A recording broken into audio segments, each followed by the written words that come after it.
Oke, my friends, kalau misalnya lihat tadi pagi baru banget beritanya ini rilis bahwa Amerika Serikat dan juga Iran secara tanda kutip setuju, sorry bukan tanda kutip, setuju untuk tidak melakukan atau melakukan gencatan senjata untuk 2 minggu ke depan nih, my friends. Jadi sebenarnya mungkin kalau misalnya my friends baca secara headlines kan cuma 2 minggu ya. Setelah itu kan bisa aja perang lagi gitu ibaratnya kan. Cuma baik lagi, pasar itu selalu bereaksi, dia selalu melihat ke depan seperti apa. Karena tadinya pembicaraan antara dua belah pihak ini seperti buntu, ada negosiasi dari Amerika tapi Iran yang menolak atau sebaliknya atau mungkin dari sisi Donald Trump-nya itu terus mengancam. Jadi kalau boleh dibilang tidak ada kesepakatan nih. Nah, ketika muncul ada titik terang meskipun belum sepenuhnya selesai, ini adalah suatu sentimen yang sangat positif. Ya, jadi kalau misalnya kita ngomongin masalah risiko geopolitik, ini salah satu tendensinya itu mulai agak menurun nih tensinya. Kalau my friends kemarin ikutan eksklusif webinar kita, ada beberapa hal yang kita bahas dan dua hal yang kita bahas pagi ini relate banget sama yang semalam kita bahas ya. Jadi kalau kita ngomongin masalah geopolitik, kita tahu bahwa agak susah menerka-nerka, membaca headlines dari banyak berita karena susah sekali membedakan mana berita yang hoax, mana berita yang benar.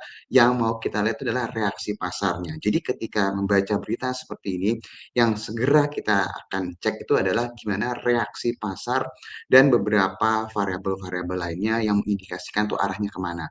Kalau memang benar-benar ini pasarnya suka, reaksinya akan sangat positif dan itu yang sangat bagus sekali. Nah, dengan adanya pembahasan seperti ini, berarti resiko mengenai supply yang berhubungan dengan minyak dan yang lainnya bisa diantisipasi nih ke depan ini, my friends. Karena otomatis jalur Selat Hormuznya itu bisa dibuka kembali sementara waktu, jadi ketakutan yang sebelum-sebelumnya nanti harga-harga naik tinggi, suplainya akan berkurang, akan susah, inflasi akan naik signifikan, sementara mereda terlebih dahulu. Nah, ketika melihat berita seperti ini, tadi seperti saya bilang, gimana nih reaksi pasarnya di pagi hari ini?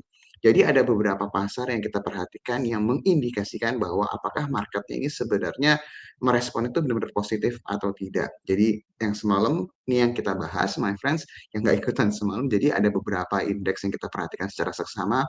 Ada dari Asia itu satunya adalah Kospi sama Nikkei ya. Jadi indeks di Jepang sama indeks di Korea. Kenapa?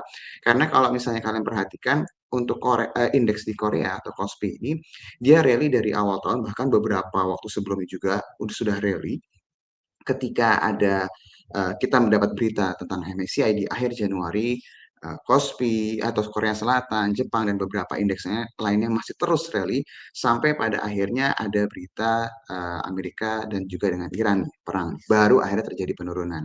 Nah, yang kita lihat sejauh ini marketnya memang terkoreksi tapi tidak mengindikasikan bahwa akan terjadi crash ya. Jadi kalau misalnya yang kita jelaskan semalam itu adalah kita melihat bahwa secara global meskipun beritanya ini negatif dan bukan agak menakutkan ya, sangat menakutkan, tapi reaksi pasarnya ini seperti memperlihatkan mereka menolak untuk turun lebih dalam lagi. Jadi kalau my friends lihat semenjak terjadinya perang Amerika Serikat dan juga dengan Iran di akhir-akhir Februari di awal Maret ya, sampai dengan sekarang sempat mengalami penurunan sangat signifikan, tapi diikuti dengan rebound dan seperti menolak untuk turun lebih dalam. Kenapa pasarnya Korea salah satu yang kita perhatikan? Karena memang yang lagi rally sangat signifikan dan kita tahu bahwa Korea salah satu negara yang masuk dalam watchlist-nya MSCI, yang dalam perhatian MSCI yang nantinya akan di-upgrade dari emerging market ke developed market. Jadi infonya sangat besar sekali. Nah, kalau market yang seperti ini itu terjadi crash, ya sudah lah kita nggak usah ngomongin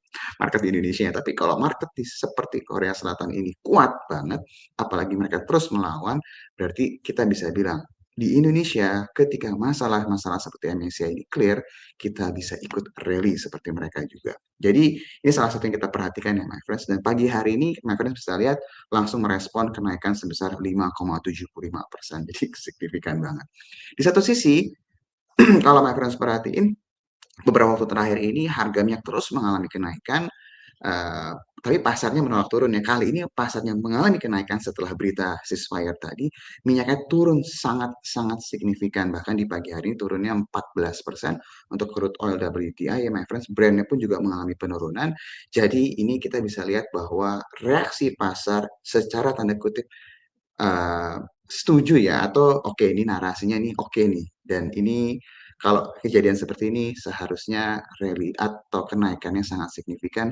Dan kalau kalian tanya apa imbasnya ke Indonesia, harusnya kita ikutan rally di pagi hari ini juga. Dan naiknya mungkin bukan cuma 0,5 atau 1%. Jadi ini akan gap up nih my friends kalau ngeliat dari keadaan seperti saat ini. Nah, berita yang kedua yang sebenarnya cukup membuat